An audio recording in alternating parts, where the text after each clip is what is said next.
My world shattered with the ping of a single text message. It was from Mark, my husband of 10 years. The words were cold, clinical, and utterly devastating. I want a divorce. I've taken my half. Don't contact me. I stumbled to my phone, my hands shaking as I tried to call him, but it went straight to voicemail. Panic set in. I checked our joint bank account online. The balance read 0. He hadn't taken his half. He'd taken everything. Every penny we had saved, every dream we had built, gone in an instant. I sank to the floor, the cold tile a stark contrast to the fire of betrayal burning in my chest. 10 years. We had been together since college. We had supported each other through thick and thin, celebrated triumphs and weathered storms. Or so I thought. This wasn't the Mark I knew. The man I loved wouldn't do this. He wouldn't leave me with nothing, not even the decency of a face-to-face conversation. Tears streamed down my face, not just for the loss of my marriage,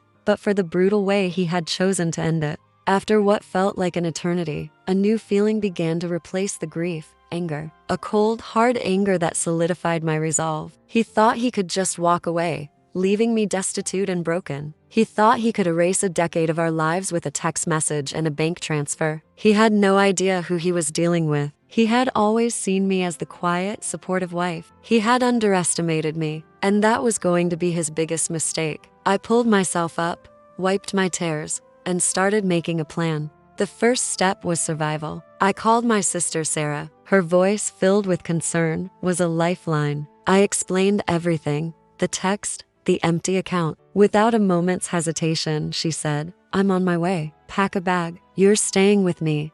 That night, huddled on her couch, we talked for hours. Sarah, a fiercely practical lawyer, helped me see past the emotional wreckage. "He didn't just take his half, he took your half too," she said, her eyes flashing. "That's not just immoral, it's illegal. We're going to fight this." The next morning, armed with coffee and a newfound determination, we started digging. Mark had been secretive about his finances lately, claiming he was managing a new high-risk investment portfolio for us. I had trusted him completely. Now, I realized that trust had been my downfall. Sarah helped me contact the bank. They confirmed the entire balance was transferred to an unknown account just hours before his text. They couldn't give me the details, but they could flag the transaction as fraudulent. It was a small step, but it was a start. Then I remembered something. A few months ago, Mark had been excited about a once-in-a-lifetime business venture with an old college friend, a guy named Alex. He was cagey about the details, saying it was a silent partnership and that I shouldn't mention it to anyone. He'd made me sign some papers, telling me they were just standard investment forms.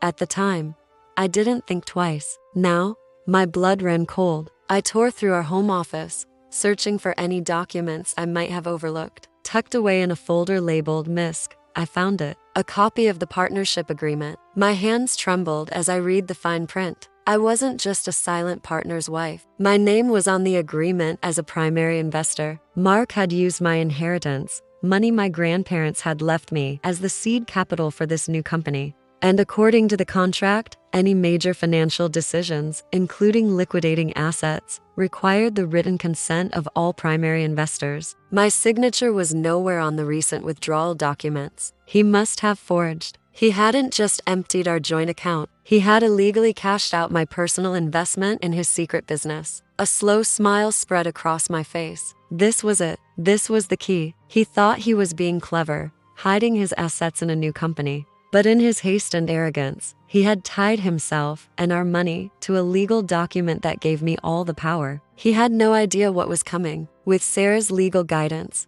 we drafted a letter. It wasn't a plea for him to come back. It was a formal notice addressed to Mark and his partner Alex, informing them of a massive breach of contract. We detailed the unauthorized liquidation of funds and the forged consent, and we demanded an immediate freeze of all company assets pending a full audit. We sent it via a certified courier, ensuring they couldn't claim they never received it. The silence that followed was deafening. For 2 days, nothing. I started to worry. Had I overplayed my hand? Then, on the 3rd day, my phone rang. It was an unknown number. I answered, my heart pounding. It was Alex, Mark's business partner. His voice was frantic.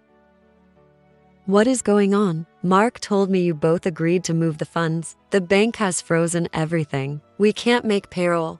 We can't pay our suppliers. We're ruined. I took a deep, steadying breath. Hello, Alex, I said, my voice calm and even. I think you and I need to have a conversation. It seems my husband hasn't been entirely honest with you. We met the next day at a neutral location, Sarah's office. Alex looked like he hadn't slept in a week. He explained that Mark had told him I was on board with liquidating the assets to reinvest in a more lucrative offshore opportunity. He had a whole story fabricated, complete with fake emails from me. Mark had played us both. Alex was just as much a victim of Mark's deceit as I was, only he stood to lose his entire business. Sarah laid out the options clearly. We could go to the authorities and press charges against Mark for fraud and forgery, a process that would likely bankrupt the company and tie everything up in court for years. Or Alex could agree to our terms. The terms were simple. Mark was to be immediately removed from the company. His shares would be transferred to me as repayment for the stolen funds. I would become the majority shareholder.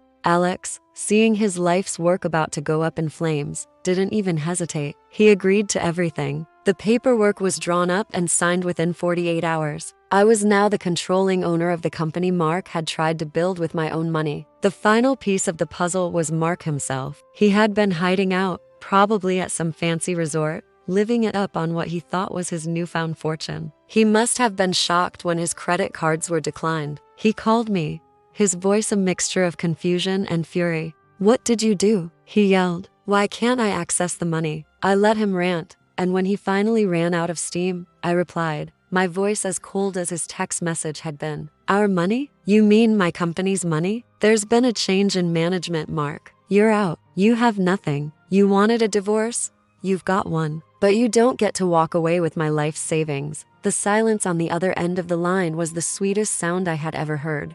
In his greed, he had handed me the very weapon I needed to take back my life, and then some. I hung up the phone, not with anger or sadness, but with a profound sense of peace. The next day, I filed for divorce, on my own terms. It turned out he had been having an affair, and the whole scheme was his way of starting a new life with his mistress. I heard through the grapevine that she left him as soon as she found out the money was gone. It wasn't easy rebuilding my life, but I wasn't starting from zero. I was starting from a position of strength. I dove into learning the business, the one I now owned. I discovered I had a knack for it. I was smarter and more capable than I ever gave myself credit for, and certainly more than Mark ever did. He thought he was leaving me with nothing. Instead, he left me with everything. A new career, a new sense of self, and the sweet, sweet satisfaction of knowing that he had no one to blame but himself. Sometimes the end of one story is just the beginning of a much better one. Thanks for watching my story. If you've ever felt underestimated,